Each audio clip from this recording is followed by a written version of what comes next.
자, 여당의 전당대회 이해찬, 최재성, 전해철 러닝메이트로라는 얘기가 좀 실려 좀 있습니다. 그리고요, 민주당 당대표 후보 3명, 최고위원 8명 컷오프로 정하겠다 이런 얘기가 있는데 오늘 이 기사에는 없습니다만은 지금 사실 민주당 8월에 있을 전당대회 최대 관심사는 김부겸 행안부 장관이 나올 것이냐, 그리고 김부겸 행안부 장관이 나왔을 경우에 친문이라고 불리는 분들이 어떤 태도를 보일 것이냐 하는 것이 이제 최대 관점입니다. 정청래 전 의원을 비롯해서 요즘 친문 쪽에서는 김부겸 장관이 나의 사표 여부는 대통령에 달려있다. 대통령이 나가라고 하면 나갈 것이다. 이런 얘기를 해서 대통령의 의중을 좀 확인하고픈 그런 발언을 한 것에 대해서 굉장한 비판이 있습니다. 부적절했나요? 김부겸 장관이 그런 말을 하면 안 되는 거였나요? 저는 뭐 그렇게 보지 않습니다. 예. 또 정청래 전 의원도 뭐 그런 부분을 뭐 소위 깔려고 하는 그런 의도는 아니었던 것 같고요. 깔려고, 비판하려고. 큰 그림을 그리는 측면에서 좀 아쉽다는 표현이죠. 그런데 전당대회를 앞두고 김부겸 장관의 어떠한 그 스탠스는 이제 좀 필요해요. 시점이 왔어요. 내가 장관을 계속할지 아니면 그럼요. 사퇴하고 근데 이런 당대표에 부분에서 도전할지. 대통령께서 호출하면 이런 표현을 쓰는 것은 정치인의 결단, 정치인의 덕목 중에 가장 중요한 결단이거든요. 확고한. 그런 측면에서 특히 이제 향후에 대권 후보 거론되는 김부겸 장관으로서는 이 문제는 반드시 다음 주 정도라도 풀 필요가 있고요. 거론되는 후보 중에서 아무래도 이제 저희가 요즘 큰 문이 위에 큰 문, 친문 뭐 법문이 아니라 큰 문, 모두가 다 친문이라고 하니까 이제 큰 문이죠. 큰 문으로 봤을 때 그 정치 공학적으로 그래도 어쩔 수 없이 이제 친소관계가 있거든요. 대통령과 오래된 분들 기간적으로 그런 그룹에서는 최재성, 또 전해철 이런 그룹들이 있는데 이분들이 사실은 지금 상태에서 당대표를 맡기에는 좀 그렇다라는 여론이 있거든요. 여기에 이제 김진표라는 숨은 대안이 하나 나오고요. 그다음에 이제 민평영에서 이인영, 우상호 등 젊은 그룹들이 있는데 이분들은 아마 대표 도전을 거의 안 할 걸로 보여져요. 이번만큼은. 그러니까 주목되는 게 이제 김부겸 장관과 송영길 의원이거든요. 김부겸 장관은 미리 말씀드렸으니까 송영길 의원은 주목할 필요가 있어요. 지난번 이제 컷오프가 됐습니다만은 그때도 추미애 현 대표하고 박빙을 할 것이다라는 예상도 했는데 불구하고 이제 460명이 모인 지구당 위원장 연석회의에서 컷오프 됐습니다. 근데 지난번 경선 전에 총괄선대본부장을 했거든요. 이게 되게 중요한 역할입니다. 김무성 대표가 박근혜 이제 대통령과 갈라섰던 나중에 원인이 이제 바로 총괄선대본부장인데요. 송영길 대표가 국방경제위원장 맡고 있다는 것들. 또 화두가 경제다 보니까 그런 면에서 송영길 의원에 대한 기대가 좀 있는 것 같고요. 현실적으로 제가 보는 관점에서는 김진표와 김부겸, 그러니까 김진표와 송영길 아마 이러한 구도가 잡혀지지 않을까라는 적극 예상을 하고요. 최고위원 경선도 뜨거울 것 같아요. 이번에. 뭐 특정 후보 지금 거론되는 분을 지지하시려고 그런 거 전혀 그런 거 아닙니다. 있는 사실을 가지고 들려드리는. 알 수가 없습니다. 뭐 저들 가운데 누가 지금 출마 선언을 지금 한 분이 없잖아요, 그렇죠? 한 분밖에 안 계시죠. 누가 있죠? 그 박범계. 맞습니다. 박범계 의원이 이제 출마 선언을 했고 나머지 분들은 아직 출마 선언을 하지 않았기 때문에. 뭐 지금 이 시점에서 누가 더 유력하다, 누가 더 가능성 있다, 누구 대 누구의 구도로 간다 이런 것은 뭐 정말 주관적인 개인적인 생각에 좀 불과하니까 그 부분을 좀 잘 이해해 주시기 바랍니다. 송영길 장관, 김부겸 장관의 이 발언 처신을 놓고서 지금 잠깐 얘기하다 이제 전체적인 판 구도까지 갔는데 다시 좀 돌아와서요.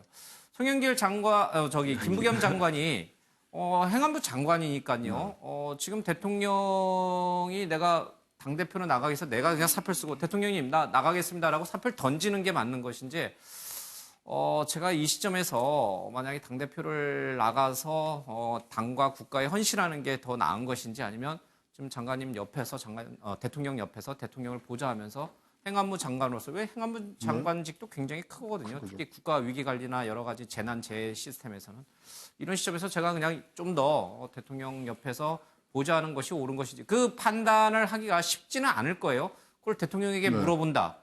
그게 그렇게 나쁜 건가요?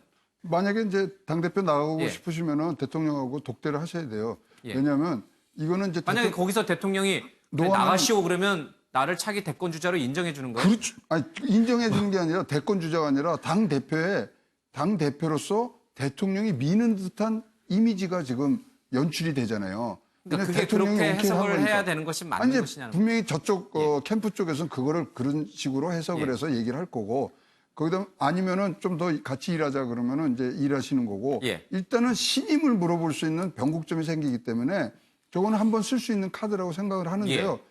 지금 개인적으로는 2019년 내년도 선거가 없는 뭐 유일한 해가 됐어요. 그러면은 할 일이 너무 많고요. 예. 선거에는 2020년 이후에는 이제 다음 총선 대선으로 예. 넘어가기 때문에 지금 문재인 정부의 어떤 성과 낼 수 있는 해가 다음 해이기 때문에 예. 좀 더 힘 있는 행안부 장관으로서 조금 더 해주시면 어떻겠느냐는 예. 뭐 개인적인 그런 생각은 있습니다. 그러니까 대통령의 의중 때문에 사실은 친문과 지금 김부겸 장관 사이에서 이런저런 얘기들이 나오고 있는 것이거든요. 대통령이 내 옆에서 계속 장관 하세요 그러면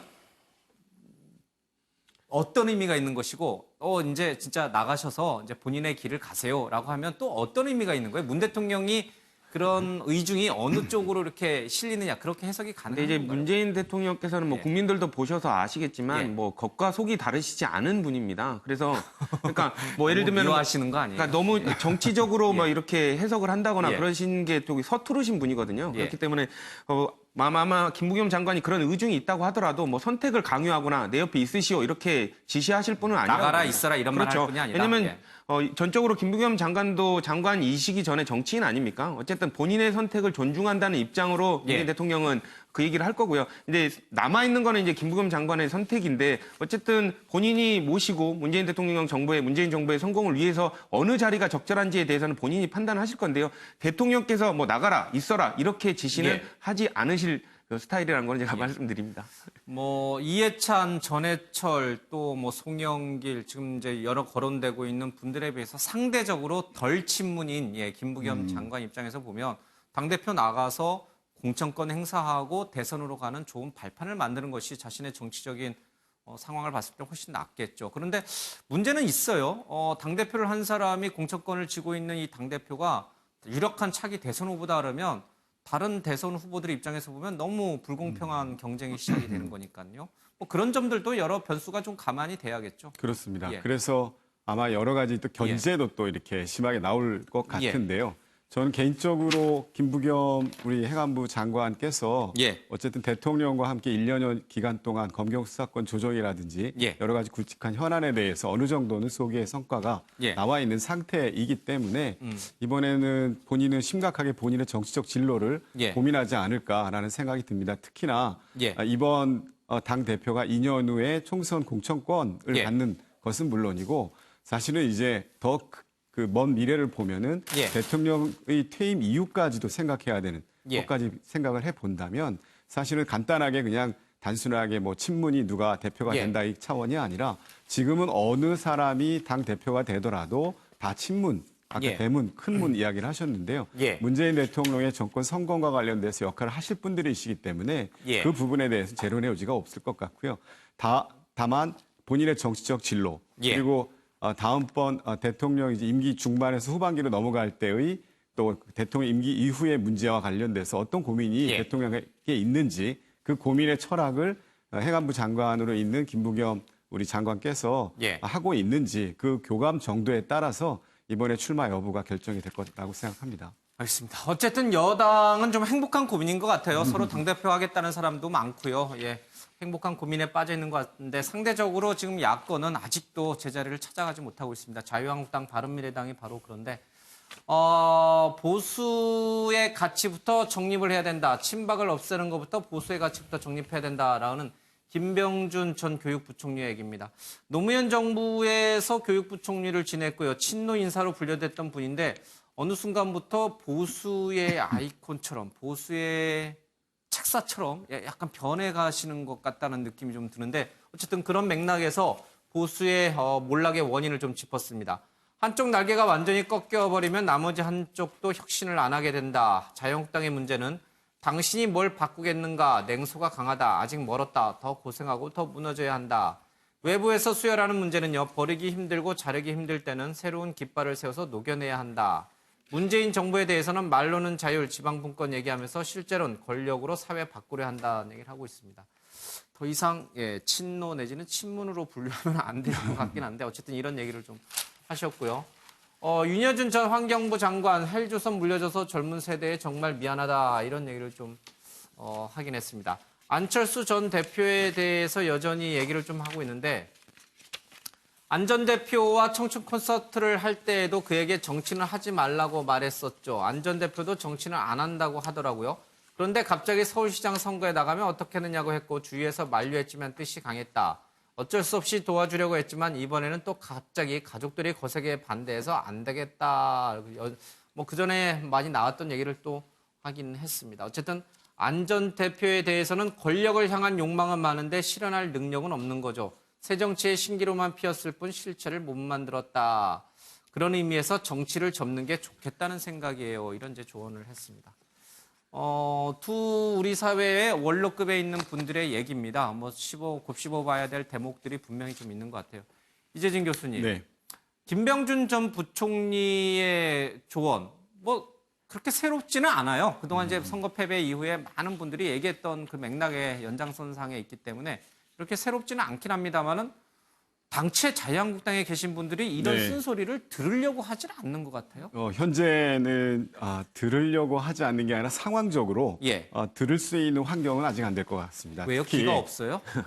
지금 보면 내부적으로 예. 비대위원장을 어떻게 구성할 건가 하는 비대위 준비위원회가 구성이 되어 있는 상태에서 그 나가는 과정에 대해서 의총을 통해서 여론을 수렴하거나 이제 의견을 개진하는 단계이기 때문에 지금은 이 김병준 교수가 이야기하시는 것처럼 보수의 가치를 재정립해서 보수가 새롭게 변화해야 된다라고 하는 이야기를 듣는 것이 아니라 지금은 그 누가 비대위원장을 될 건지 그리고 비대위원장과 관련돼서 어떤 권한을 줄 것인지 사실 그 문제가 더 심각하게 그 안에 계시는 특히 의원들은 더 관심을 갖고 있는 내용이기 때문에요. 그러니까 그 의원들이 쓴소리보다 비대위원장을 누가 하느냐에 더 관심을 갖는 것은 바로 자신들의 이 금배지에 대한 공천권을 누가 갖느냐 그 문제 때문인 거잖아요. 그렇죠. 그래서 비대위원장의 권한과 관련돼서 이제 두 가지 이야기가 있잖아요. 앞으로 비대위원장이 차기 총선 공천권에도 영향력을 갖게 해야 된다. 그리고 또 하나는 다음 전당대회 전까지만 관리형 비대위를 구성해야 된다. 이 두 가지 안을 가지고 치열하게 논쟁을 하고 있는데요. 이 부분에 대해서 좀 정리가 되어야 비대위원장이 이야기하는 여러 가지 나머지 사정들이 이제 본격적으로 그 안에서 내부적으로 논의가 될 것이라고 생각합니다. 참 이 우리 국회의원들은 참 독특한 분들이에요. 대통령 선거에서 져도 지방 선거에서 져도 아무도 크게 겉으로는 뭐 낙심하지만 크게 막 신경 쓰지 않아요. 오로지 자기의 배지가 떨어지는 거면 관심이 있어서 오로지 이분들의 관심사는 총선밖에 없는 것 같아요. 근데 원래 정치인들 그래요? 그렇죠. 그런데 지금 우리가 얘기하는 그 아주 기본적인 가정이 하나가 틀렸어요. 뭐냐면 저기 자유한국당을 중심으로 해서 보수가 재건을 해야 된다는 그런 명제를 깔고 있거든요. 왜 자유한국당을 중심으로 해요? 왜 바른미래당을 중심으로 해요? 건전한 세력이 다시 나와서 해줘야지. 지금 말씀하신 대로 빠찌에만 관심 있는 사람들의 집단이라고 우리가 가정을 한다면 희망이 없는 거죠. 저기서 무슨 보수 얘기를 하고 어디 진보 얘기를 합니까? 싸우라 그러십시오. 싸워서 뭐 자기네들이 남는 사람은 또 남아서 또 국회에 들어오겠지만 건전한 새로운 이 나라가 움직이는 국정 원리, 원칙을 따르는 데는 다른 새로운 세력들이 나왔으면 하는 바람들이 보수 국민으로서 바라고 있는 바입니다. 지 교수님 제3의 또 다른 제3의 정치 세력의 탄생을 좀 기대하시는 그런 눈치군요. 알겠습니다. 안철수 전 대표 후보에 대해서 안철수 전 후보가 미국에서 돌아와서 처칠의 얘기를 꺼내면서 실패에도 용기를 잃지 말자 그런 명언을 이제 전했어요. 처칠의 명언이긴 합니다. 그 의미는 본인이 계속 도전하겠다는 뜻으로 해석해야겠죠. 어제 화두가 됐던 게 이제 윈스턴 처칠의 실패는 마지막이 아니다. 즉 실패는 끝이 아니다. 새로운 시작일 뿐이다라는 이런 것들인데 또 조지훈 선생의 낙화 시를 홍준표 전 대표가 이렇게 읊조렸어요. 이게 바뀌었으면 어떨까? 낙화라는 그 시를 우리 안철수 후보가 읽고 또 그 반대가 됐으면 어땠을까라는 생각이 들었습니다. 지금 이제 우리가 보수의 어떠한 새로운 지평을 원하는 데 있어서 윤여준 박사하고 김병준 교수의 말씀 두 분의 맥락이 한 톨도 틀린 게 없어요. 어제 이거를 제가 3번이나 이제 오늘 하고 봤거든요.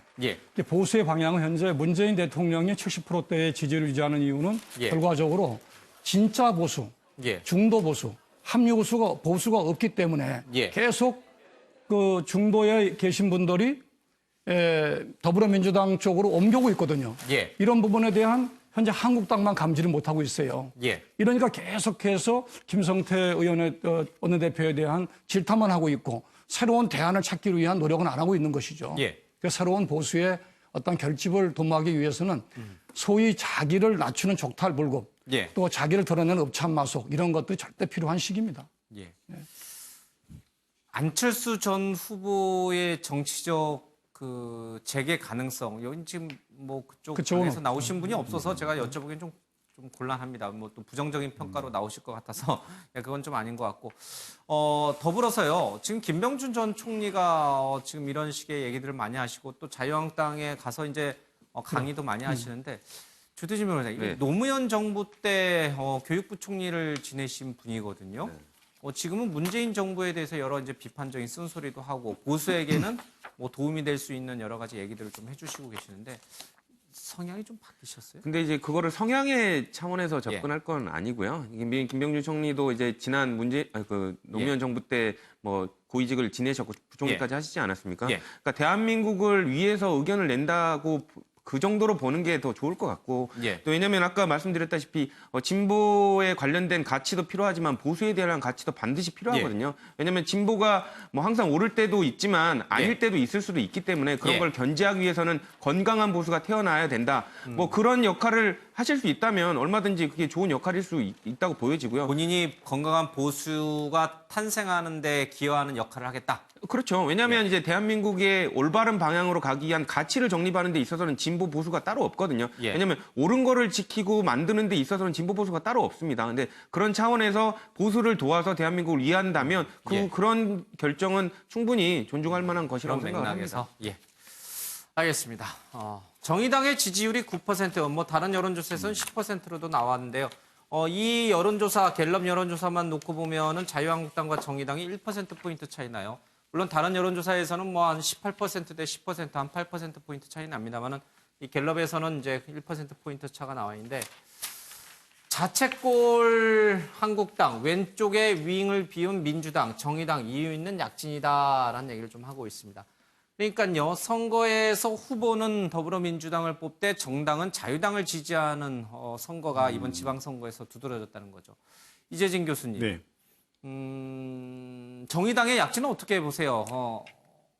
정의당의 약진에 대해서는 사실은 이제 민주당과 한국당이 놓치고 있는 부분에 대해서 명확하게 자기 노선을 표현해주고 그 표현해준 내용들과 관련돼서 국민적 공감대가 분명히 있었던 것 같다라고 보여지고요. 특히 이제 우리 소외된 자, 약한 자, 어려운 자들에게 손을 내민 각종 정책들이 국민들에게 유효하게 파고 들어갔다라고 생각을 합니다. 그런 부분에 있어서 자기 정체성을 가장 잘 드러내고 있는 것이 현재 정의당의 입장인 것 같고요. 그렇다면 한국당이나 민주당이나 좀 어떤가를 봤을 때는 사실 한국당이 못하는 게 많죠. 못하는 것 때문에 이번에 뭐 정당 지지율도 굉장히 낮았고 많은 좋은 후보들이 국민들의 선택을 받지 못했던 측면이 있는 것 같습니다. 그러나 또 상대적으로 민주당이 잘했나를 보면 또 그렇지 않다라고 해석할 수 있는 요지가 여러 가지가 있거든요.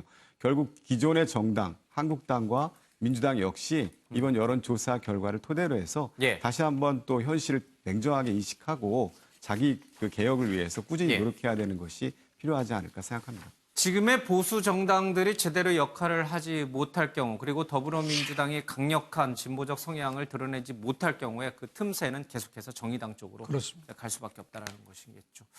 알겠습니다. 정치 지형이 조금 변하고 있는 건데 이런 가운데 우리 최영훈 교수님 또 제3의 정치 보수 정당의 탄생을 좀 예고하고 계시는데 글쎄요. 이제 어떻게 바뀔지는 좀 봐야겠습니다. 근데요, 우리가 경제적으로 좀 지금처럼 안정이 됐으면 보수 진보 얘기하지만요. 지금 경제가 굉장히 나빠지는 시그널들이 나오잖아요. 나오면 보수 진보의 가치에 대한 논쟁이 없어져요.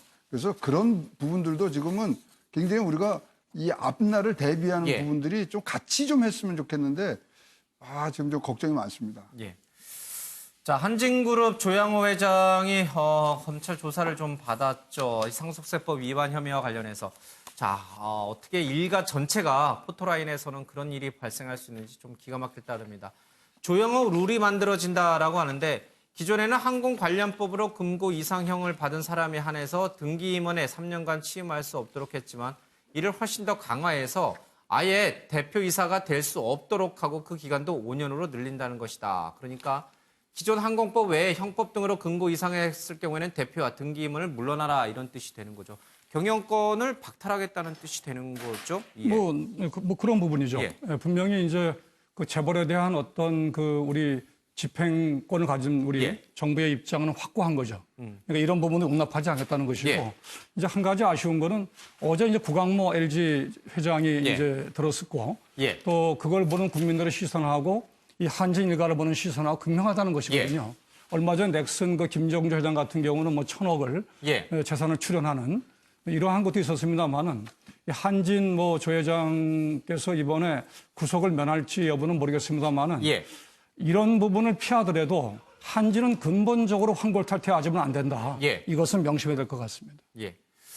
자, 이 총수 일가의 부도덕한 행위들 때문에 여러 가지 얘기들이 계속 나오고 있고 정부 또 시민단체의 압박 또 직원들의 사퇴 요구 등 여러 가지 문제가 있습니다만은 쉽지 않은 것이 하나 있습니다. 이 조현민 지금 부사 전무가 외국인 국적을 갖고 있으면서 국적기에 등기 이사가 됐죠. 이거 굉장히 항공법 위반인데 이럴 경우에는 면허 취소가 원래는 사실은 해당이 됩니다. 그럼에도 불구하고 이 진해회에는 2,000명 정도의 직원들이 일하고 있어요. 관리감독 부실 책임이 있는 국토부 또 이 경영상 이 잘못된 등기사를 선임한 회사로 인해서 직원들이 일자리를 잃어야 되는 것인가? 9월로 연기가 좀 됐습니다만은 이 부분 어떻게 봐야 돼요? 지금 이거 굉장히 골치 아파요. 그다음에 특히 이제 항공업계가 양질의 일자리거든요. 그래서 2,000명 가량이 지금 없어진다는 거는 지금 현재 일자리를 많이 늘리기 위해서 노력하는 정부의 노력에 아주 이제 반증을 하는데요. 사실 이제 이 소위 말하는 면허 취소의 이유인 외국인 등기이사 부분들은 사실 사유가 해소는 됐습니다. 왜냐하면 2016년 3월에 이제 등기이사에서 퇴임을 했기 때문에 그래서 사실 이제 소급적인 부분으로 해서 벌을 주는 부분 이 부분에 대한 이제 또 법무법인들의 얘기들이 많고요. 그 다음에 이제 이 항공사에 주는 이 소위 말하는 파급력이 크기 때문에 여기 좀 많은 그 기간의 숙고 기간을 좀 가졌으면 좋겠습니다. 뭔가 이 총수 일가에 대해서는 강력한 징계를 해야겠습니다만은 그로 인해서 직원들이 일자리 피해를 보는 것은 없어야 한다. 좀 솔로몬의 지혜가 좀 필요해 보이는 대목입니다. 네, 토요일 오늘 아침엔 매일경제는 여기서 마치겠습니다. 주말에 비 피해 없도록 각별히 조심하시기 바랍니다. 고맙습니다.